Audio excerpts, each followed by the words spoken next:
결론부터 말씀드리겠습니다.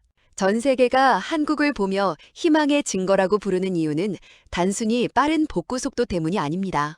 그 기저에는 서구 사회가 잃어버린 타인의 고통을 내일처럼 여기는 상부상조라는 기적 같은 DNA가 흐르고 있기 때문입니다. 오늘 이야기는 전 세계 언론이 왜 한국의 재난 현장을 보며 경악을 금치 못했는지 그 감동적인 실화를 바탕으로 구성했습니다.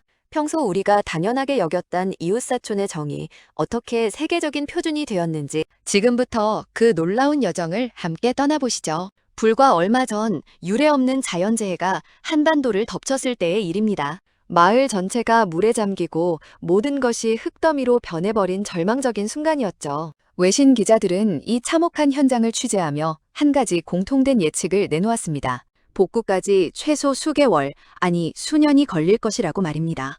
하지만 그들의 예측은 단 며칠 만에 완전히 빗나가고 말았습니다.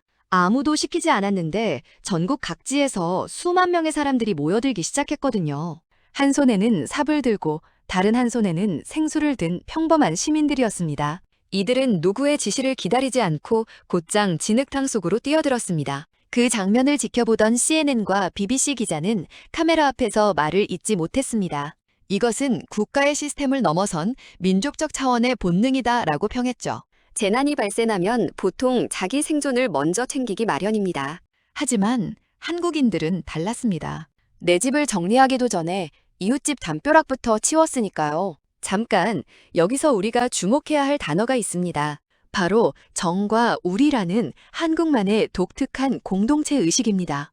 외국어로는 도저히 번역되지 않는 이 단어들이 재난 현장에서 어떻게 발휘되는지 외신들은 심도 있게 분석하기 시작했습니다. 과거 1997년 금모으기 운동 때부터 이 정신은 빛을 발했습니다. 국가가 위기에 처하자 장롱 속 돌반지까지 들고 나온 유일한 민족이었잖아요. 그때의 기억을 가진 시니어 세대부터 그 정신을 보고 자란 젊은 세대까지 이번 재난복구 현장에서 완벽한 조화를 이루었습니다. 무거운 짐은 청년들이 옮기고 이재민들의 끼니는 동네 아주머니들이 따뜻한 밥을 지어 책임졌습니다. 이 완벽한 분업 시스템에 외신은 경탄했죠. 뉴욕타임즈는 이를 두고 한국은 재난을 극복하는 것이 아니라 재난을 통해 공동체를 재건한다라는 헤드라인을 뽑기도 했습니다. 실제로 한 외국인 봉사자는 인터뷰에서 이렇게 말하더군요. 한국인들은 슬픔을 나누면 반이 된다는 말을 몸소 증명하고 있다라고요. 그뿐만이 아닙니다. 익명으로 전달되는 수많은 구호 물품과 기부금, 행렬은 한국인들의 상부상조가 단순한 구호가 아님을 보여주었습니다. 어린아이가 저금통을 들고 오고 익명의 독지가가 거액을 기탁하는 모습은 이제 한 재난 현장에 익숙한 풍경이 되었습니다. 여기서 우리가 다시 생각해 볼 점이 있습니다.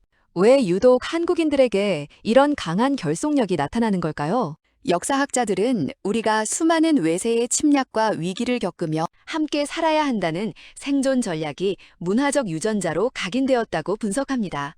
함께 모여 모내기를 하고 품앗이를 하던 사회의 전통이 현대의 재난복구 현장에서 디지털과 결합해 부활한 것이죠. 전파력이 빠른 SNS를 통해 실시간으로 필요한 물품을 공유하고 단 몇 시간 만에 트럭 수십 대 분량의 구호품이 도착하는 속도는 세계 최고입니다. 이러한 민간의 자발적 에너지는 정부의 행정력과 시너지를 내며 전 세계에서 유례를 찾기 힘든 복구 속도를 만들어냈습니다. 하지만 단순히 속도만 빠른 게 아닙니다.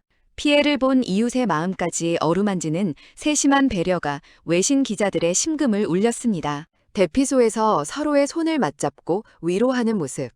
자원봉사자들이 피해 주민들의 젖은 사진첩을 정성스레 닦아주는 모습 말입니다. 어떤 외신 기자는 한국의 재난 현장에서는 비극의 냄새보다 사람 냄새가 더 진하게 난다라는 감성적인 기사를 송고하기도 했습니다. 이게 핵심인데요. 우리가 가진 이 보물 같은 정신이 이제는 전 세계로 역수출되고 있다는 사실입니다. 해외 재난 현장에서도 한국의 구호팀과 봉사단은 가장 헌신적이고 체계적인 활동으로 정평이 나 있습니다. 우리가 받은 도움을 잊지 않고 더 크게 되돌려주는 모습에서 국제사회는 한국을 진정한 선진국으로 인정하기 시작한 것이죠. 이제 한국은 경제력뿐만 아니라 정신적 가치에서도 전 세계의 모범이 되고 있습니다. 희망 그 자체라는 말이 결코 과장이 아닌 셈입니다. 자, 그렇다면 우리는 앞으로 이 소중한 가치를 어떻게 지켜나가야 할까요? 각박해지는 세상 속에서도 옆집에 누가 사는지 관심을 가지는 작은 실천부터 시작하면 됩니다. 그것이 바로 상부상조의 씨앗이니까요. 우리가 위기 때마다 보여준 그 위대한 힘을 일상에서도 유지한다면 한국은 그 어떤 도전도 이겨낼 수 있는 무적의 나라가 될 것입니다. 오늘 이야기를 들으며 가슴 한구석이 뭉클해지지 않으셨나요?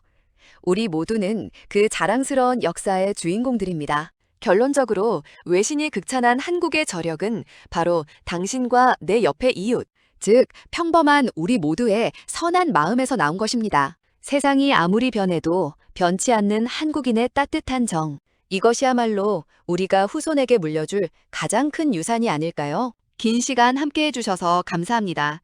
여러분의 자부심이 곧 한국의 미래입니다.